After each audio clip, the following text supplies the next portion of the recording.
तर नमस्कार मंडळी, तर स्वागत आहे आपल्या पाखरे ॲग्रो पॅटर्न या यूट्यूब चॅनलमध्ये. तर मंडळी, आजचा विषय आपला की यावेळेचा जो पाऊस पडला की तो पाऊस आपल्या तूर पिकासाठी फायद्याचा आहे का तोट्याचा आहे. तर मंडळी, त्याला फायद्याचाही म्हणता येईल आणि तोट्याचाही सुद्धा म्हणता येईल. तर कसं, तर जे कोरडवाहू शेतकरी आहे की ज्याच्याकडे पाणी द्यायचं काही स्रोत नाही, तर त्या शेतकऱ्यासाठी अतिशय फायद्याचा हा पाऊस आहे.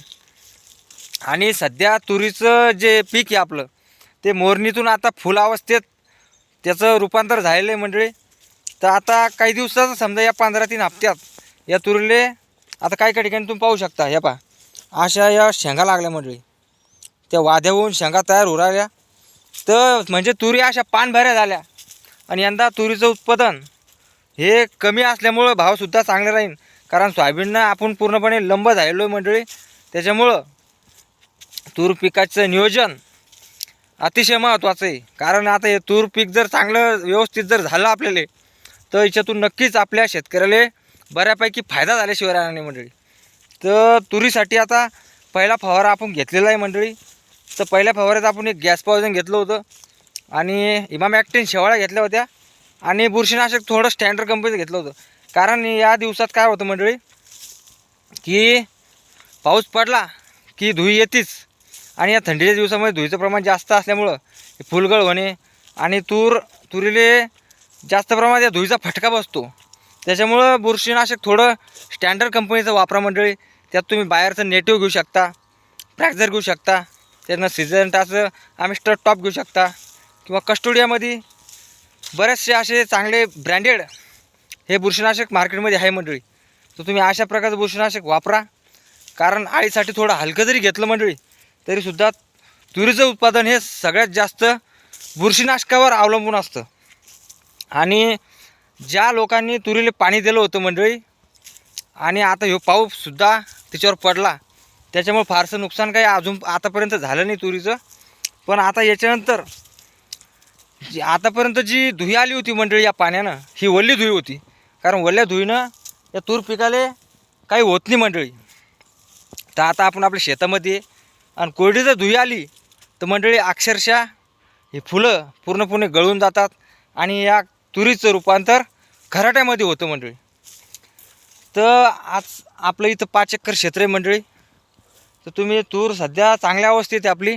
तूर एक स्प्रे घेतलेला आहे आणि दुसरा स्प्रे घ्यायची आपली तयारी मंडळी सध्या. तर पण पाणी पाऊस पडल्यामुळे सध्या वावर सध्या वल्ले मंडळी. त्याच्यामुळं तुरीचं जे आपलं सेकंड फवारा घ्यायचा आपल्याला, तो आपण हे 2-4 दिवसात घेणार आहे. आणि स्थानिक वातावरणसुद्धा हे 2-4 दिवस पाण्यात सांगितलेलं असल्यामुळं सध्या फवाऱ्याचं काम आपलं स्टॉप झालेलं आहे. आणि या तूर पिकामध्ये अंतर ज्या ओळी असतात तर त्याच्यात आपण राऊंडअप मारलेलं आहे. तर बऱ्यापैकी तण जळलं मंडळी. कारण सुरुवातीला मारलो तुम्ही, त्यावेळेस काय झालं की जेवढी पाहिजे तेवढी जमीन ओल नव्हती. तर आता जमीन ओल असल्यामुळं आता जे शेतकरी आता मारतील ते शेतकरी नक्कीच फायद्याचं तेल ठरणार आहे पाऊस. तर या पावसामुळं सगळ्या तुरी अशा पानभऱ्या झाल्या मंडळी. म्हणजे आता पाणी द्यायचा विषयच नाही. म्हणजे पाणी म्हणजे आता पाणी इतका पडलेलं आहे की अक्षरशः जमिनीचं पोट भरलेलं आहे. त्याच्यामुळं तुरी ह्या झाल्या कधी तर वाळूसारख्यासुद्धा तुरी होऊ शकतात यावेळेस. सोयाबीनपेक्षा काही शेतकऱ्याचं तुरीचं उत्पादन जास्त होतं मंडळी. आणि तूर पिकाले बऱ्यापैकी नाफेडचे भाव जरी म्हणलं तुम्ही तर 8,000 रुपये यंदाचे. तर मार्केटलासुद्धा 10-12 हजार रुपये यंदा तूर नक्कीच विकल्या जाईल मंडळी. कारण या तुरीचं उत्पादन मुळात कमी आहे. आणि हरभऱ्यासाठी या पाण्याचा विषय असा आहे मंडळी की हरभरं हे ज्या लोकांनी पेरलेले ते नक्कीच आता या अवकाळी पावसामुळं हे हरभरं जळणार आहे मंडळी. कारण हरभऱ्याला इतकं पाणी लागत नाही. त्याच्यामुळं हे तूर पिकावाले शेतकरी सध्या तरी फायद्यात आहे. कारण जर समजा धुई जर कोरडी आली मंडळी तर पूर्ण तुरीचा खराटा वाढणार आहे. पण विषय असा आहे मंडळी की बुरशीनाशक तुम्ही चांगले स्टँडर्ड कंपनीचं वापरा. त्याच्यामुळं तुम्हाला मी इथं दाखवतो आपली तूर एकदम खतरनाक आहे मंडळी. तुरीचा काही विषय नाही.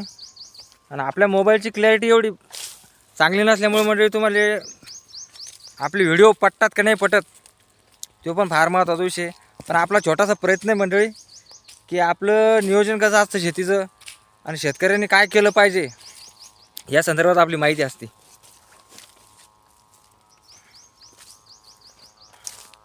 तर नक्कीच मंडळी, आता मंडळी सेकंड फवारा ट्रॅक्टरने घेणार आहे. आता ट्रॅक्टरसुद्धा चालत नाही मंडळी. पाहून घेतो मी, अंतरच किती 2 फुटाचं अंतर आहे फक्त यावळीतून यावळी. म्हणजे इतकी तूर झाकळली आता वावरानं.